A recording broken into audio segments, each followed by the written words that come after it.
Bismillah ar-Rahman ar-Rahim. Mr. President, Mr. Secretary General, Your Excellencies. Over the past quarter century, I have stood at this podium amidst regional conflicts, global upheavals, and humanitarian crises that have profoundly tested our global community. It often feels that there was not a moment when our world was not in turmoil. And yet, I cannot recall a time of greater peril than this. Our United Nations is facing a crisis that strikes at its very legitimacy and threatens a collapse of global trust and moral authority.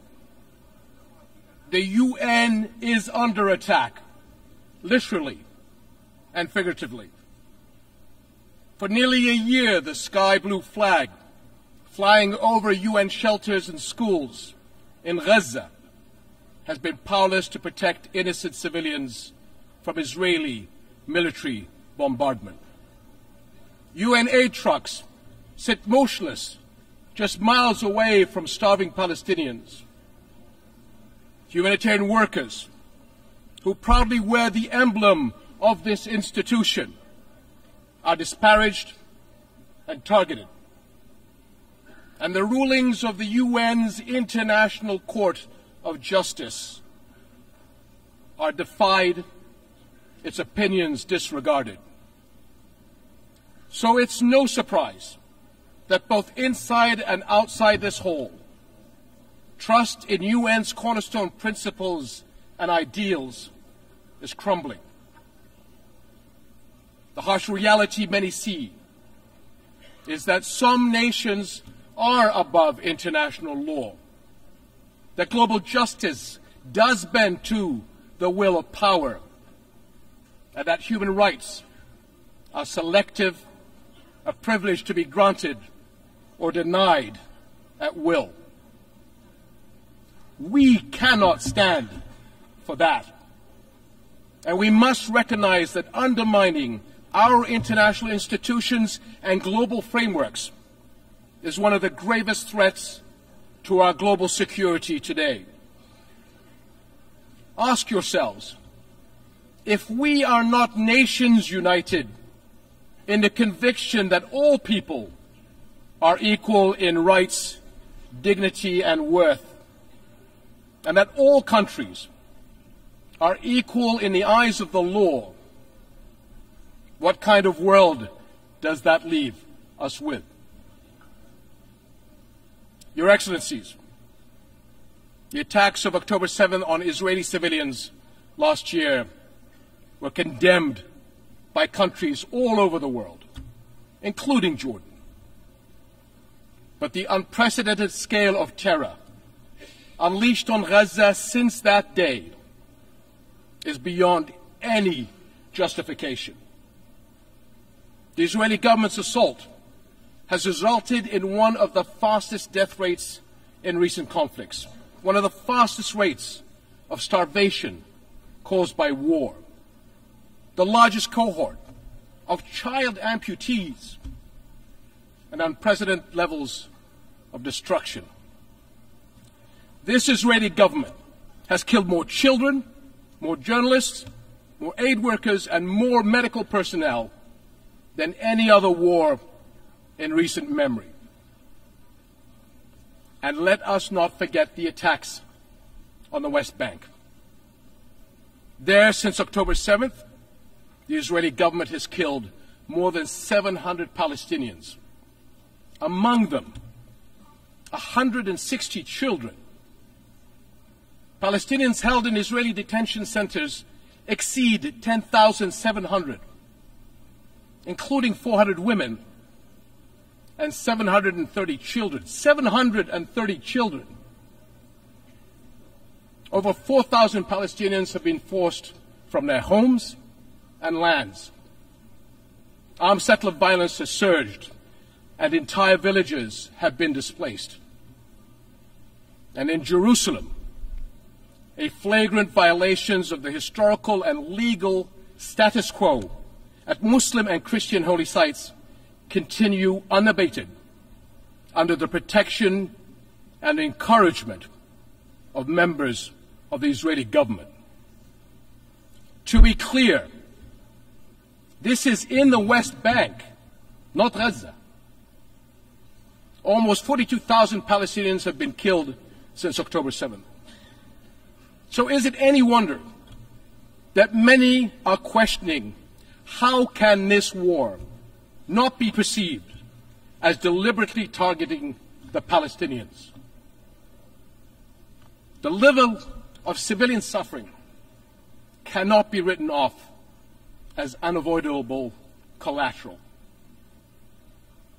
I grew up a soldier in a region that is all too familiar with conflict. But there is nothing familiar about this war and the violence unleashed since October 7th. In the absence of global accountability, repeated horrors are normalized, threatening to create a future where anything is permitted anywhere in the world. Is that what we want? Now is the time to ensure the protection of the Palestinian people. It is the moral duty of this international community to establish a protection mechanism for them across the occupied territories.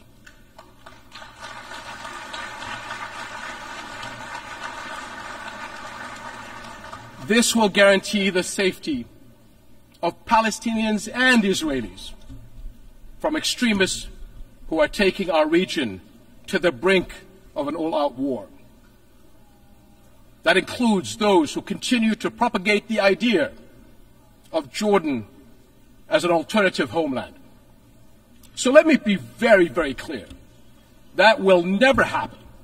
We will never accept the forced displacement of Palestinians, which is a war crime.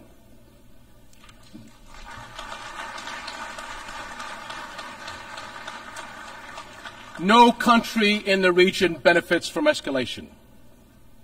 We have seen that clearly in the dangerous developments in Lebanon over the past few days. This has to stop. For years, the Arab world has extended a hand to Israel through the Arab Peace Initiative, offering full recognition and normalization in exchange for peace. But consecutive Israeli governments, emboldened by years of impunity, have rejected peace and chosen confrontation instead.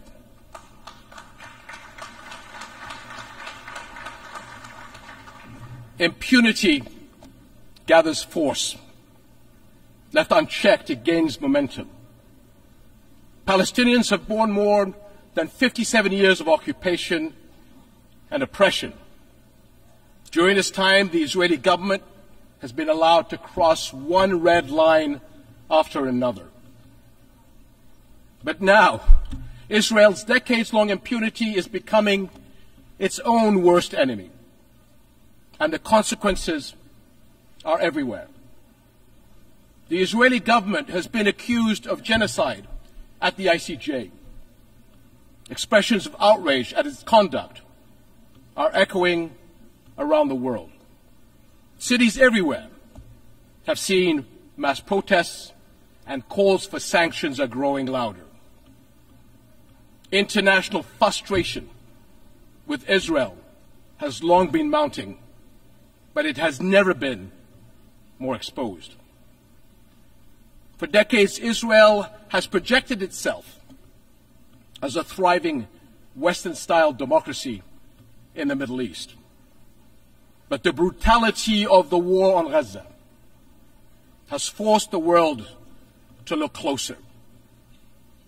Now many see Israel through the eyes of its victims. And the contradiction, the paradox, is too jarring.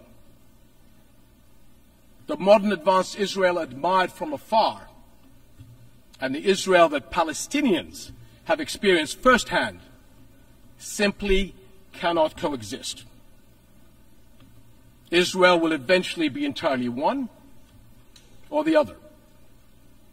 That is the choice its leaders and its people will have to make.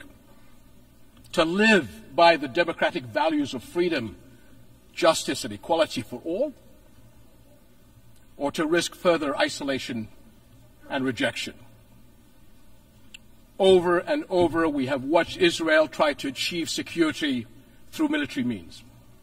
Each escalation is followed by a pause until the next deadlier one. And for years, the global community has taken the path of least resistance, accepting the status quo of the ongoing military occupation of Palestinians, all the while paying lip service to the two-state solution. But it has never been more evident that the current status quo is untenable. And as the International Court of Justice's advisory opinion underscored 2 months ago, it is unequivocally illegal. The Court's opinion bears a moral imperative to us all.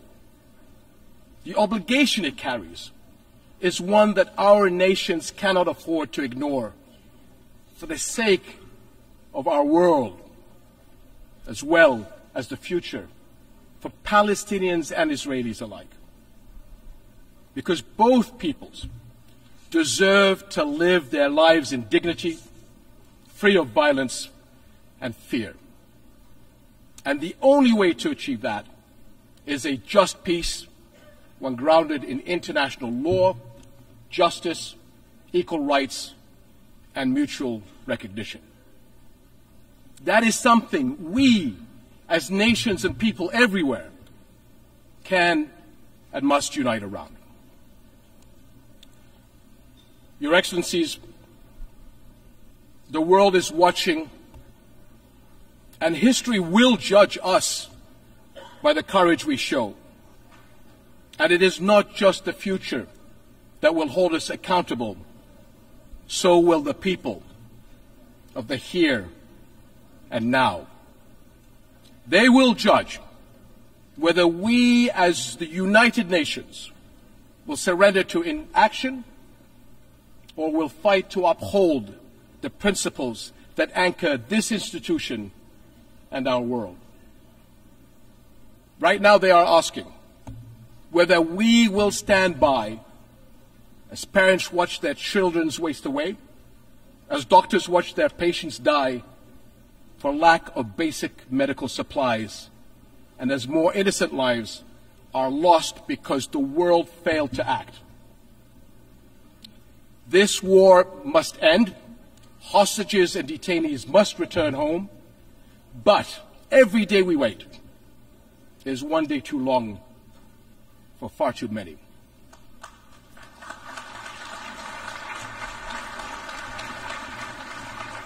So I call on all countries to join Jordan in enforcing an international Gaza humanitarian gateway, a massive relief effort to deliver food, clean water, medicine, and other vital supplies to those in desperate need.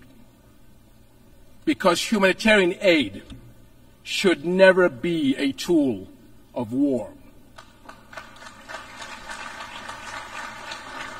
Whatever our politics, one truth is undeniable. No people should have to endure such unprecedented suffering, abandoned and alone. We cannot surrender the future to those who thrive on division and conflict. I urge all nations of conscience to unite with Jordan in the critical weeks ahead on this mission. Almost a year into this war, our world has failed politically, but our humanity must not fail the people of Gaza any longer. Echoing the words of my father from 64 years ago at the 15th session of the General Assembly, I pray that this community of nations may have the courage to decide wisely and fearlessly, and will act with urgent resolve that this crisis and our conscience demand.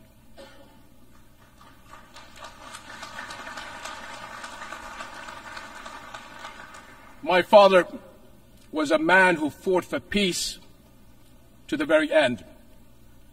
And like him, I refuse to leave my children or your children a future we have given up on.